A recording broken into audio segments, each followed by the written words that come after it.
This barber is removing a man weave right from his client's bare scalp.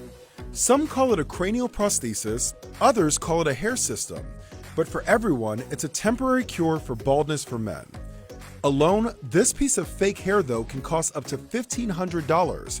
But for most men, the price tag is worth it. Women were laughing about it. Now women are bringing their husbands in. The overall men's grooming product industry is expected to rake in $81.2 billion by 2024. So the big question is, are men starting to care more now, or are companies just listening to a need that has always been there? On today's episode, we dig into how the beauty industry is catering to men. John Cotton is a barber who specializes in man weaves at the Leona Wilson Salon in New York City. All right, how you feel? I feel great, man. He's one of the pioneers of the market. When John started in 2015, he only had 1 to 2 clients a week. Now he has about 5 to 10 clients a day. He's even bought the domain manweave.com. I was making about a little over 100,000 when I first started. Now I'm over $500,000.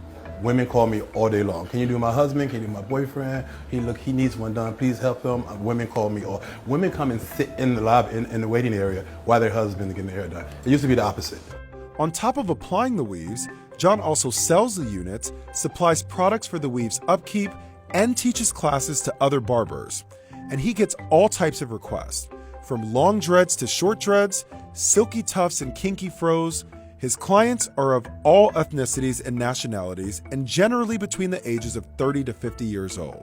It's a newer version of a toupee if you want to be, if you want to be 100.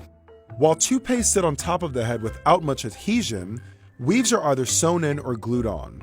The process of applying a man weave requires a lot of attention and can take up to 2.5 hours. First, a barber removes any residue from an old unit, shaving off new growth, measuring the head shape, gluing the unit to the scalp, then shaping it up so it looks like it's growing right out of his client's head. And they can last anywhere between a month and 6 months, depending on how much the client upkeeps it. Now, weaves, wigs, and toupees have been around for centuries, so why are weaves for men only catching on now? Much of it has to do with cultural changes. Toupees and baldness in general have often been mocked in pop culture, but more and more men are caring less about this. There is growing acceptance of men getting a manicure or a pedicure, or whether that is a facial. I think there's a growing acceptance that it's okay. It doesn't impact your masculinity in order to take care of yourself and to look good. And nowadays, men are even going to the salon more than women. About a quarter of men between the ages of 18 to 34 who receive hair care treatments at salons say they did it weekly, according to global market research firm Mintel. That adds up to double the amount of women around the same age and consumers overall. The difference is even bigger among Black men and women.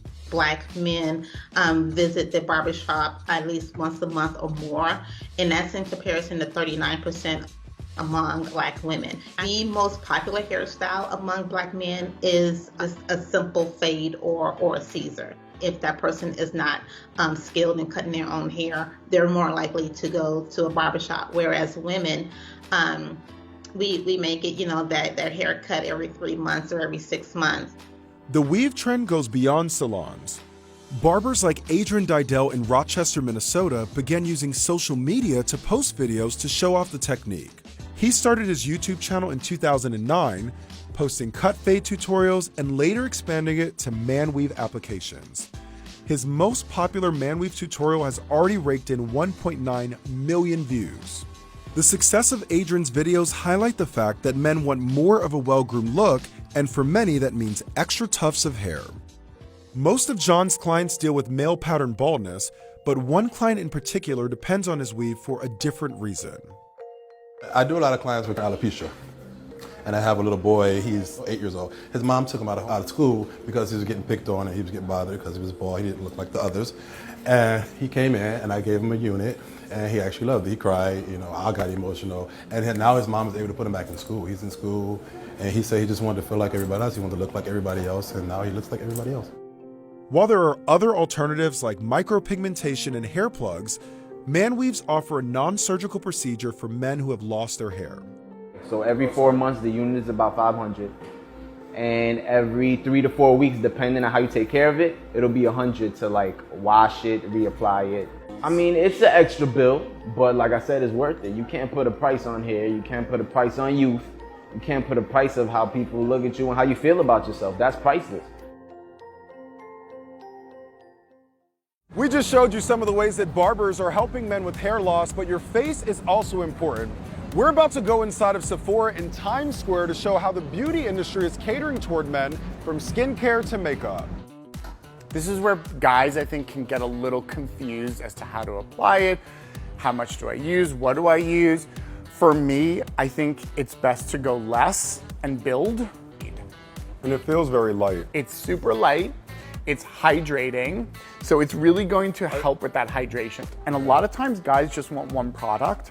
You could technically, with this product, build it up enough to get a medium to full coverage to cover anything that's concerning to you.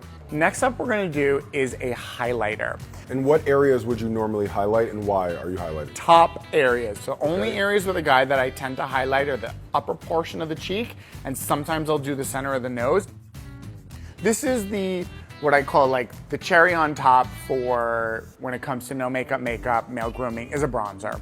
This seems like a lot of steps, but they were all very simple. Yeah, and I mean, I think if you were doing this at home, you could do this, you know, in the morning, you could be boom, boom, boom, you could walk out the door. You know, 5 minutes, 10 minutes, you could have a full, perfectly groomed face and ready to go. We have seen the market just grow over the years, and there are specific brands that are now targeting and launching concealers or foundations for men. Mm-hmm. Would the formula be the same, or is it just that they're marketing toward men now? Most of them are exactly the same formulas, so there's really not much of a difference when it comes to a specific marketed to men makeup. It might just be that the assortment has been narrowed down to just the products that that person may need, or what that brand's idea of what a man might need. Hey, let us know what men's grooming tips you have, and you can join our Facebook group to keep the conversation going. And we'll see you next time for another episode of Business Insider Today.